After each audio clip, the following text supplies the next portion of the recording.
Economic and Financial Crimes Commission (EFCC) on Wednesday reported new charges included in the corruption case against former Kogi State Governor Yahaya Bello, totaling 16, but on Thursday, EFCC has added more 3 fresh charges to scale up the charges to 19 counts since the fleeing former governor submitted himself for prosecution on Tuesday.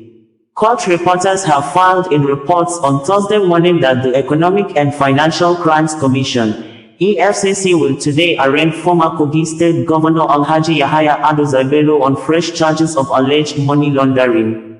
Scheduled to appear before Justice Emeka Nwite at the Federal High Court in Abuja, Bello faces a 19-count corrupt practices indictment while he was the governor of Kogi State.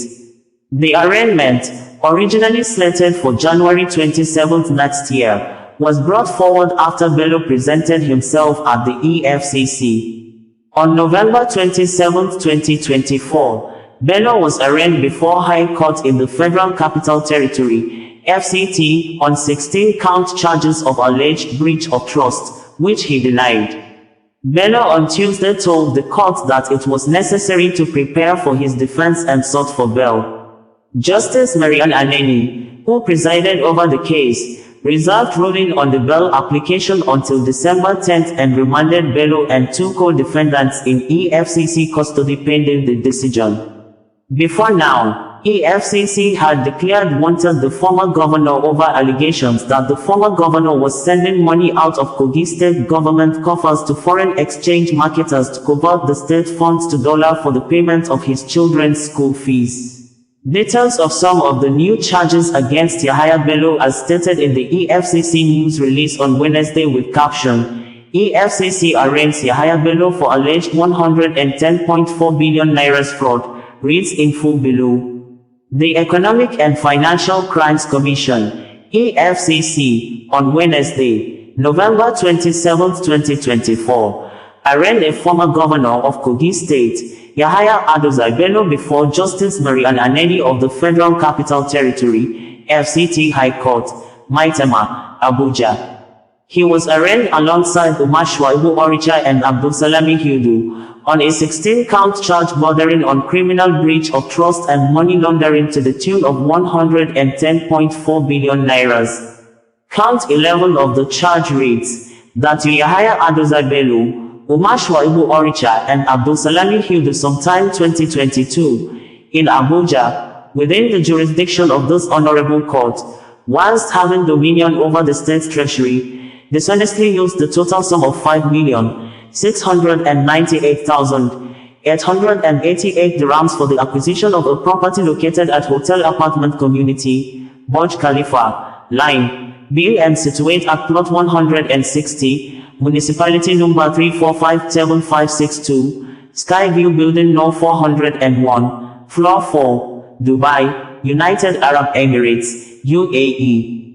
Count 16 reads that Yahaya Bello sometime between 2017 and 2018, in Abuja, within the jurisdiction of this honorable court, had under your control the total sum of 677 nairas, 848,677,848,000 naira, unlawfully obtained from Bespoke Business Solution Limited. They all pleaded not guilty to the charges when they were read to them. Following their pleas, EFCC counsel, Kemi Pinheiro-san, informed the court of the prosecution's readiness to commence trial. However, counsel for the first and second defendants, Joseph Daudu-san, moved an application for bail for his clients. Pinheiro opposed the application, arguing that it predated the arraignment of the defendants and was therefore premature, hasty and procedurally flawed. Daudu had clarified that the bail application before the court was dated November 22, 2024, and urged the court to admit Bello to bail. My lord, the application is supported by a written address and exhibits, including Exhibit A, which demonstrates that the first defendant responded to the court's public summons. His appearance today signifies his commitment to stand trial. He cited sections 378, 2, and 371 of the Administration of Criminal Justice Act (ACJA) in support of the bail application. In response, Pinheiro reminded the court that the bail applications only become relevant after arraignment when the court assumes full jurisdiction over the defendant. The application before your lordship was filed on November 22nd, before the defendant submitted himself to the court's jurisdiction this morning. This renders the application hasty and incompetent. The EFCC's counsel also highlighted Bello's alleged history of disregarding court summons and judicial processes. The records before this court demonstrate bad conduct. The first defendant has treated previous court orders with disdain, including failing to appear before the Federal High Court and the Court of Appeal. This conduct punctures his claim of good behavior and commitment to justice.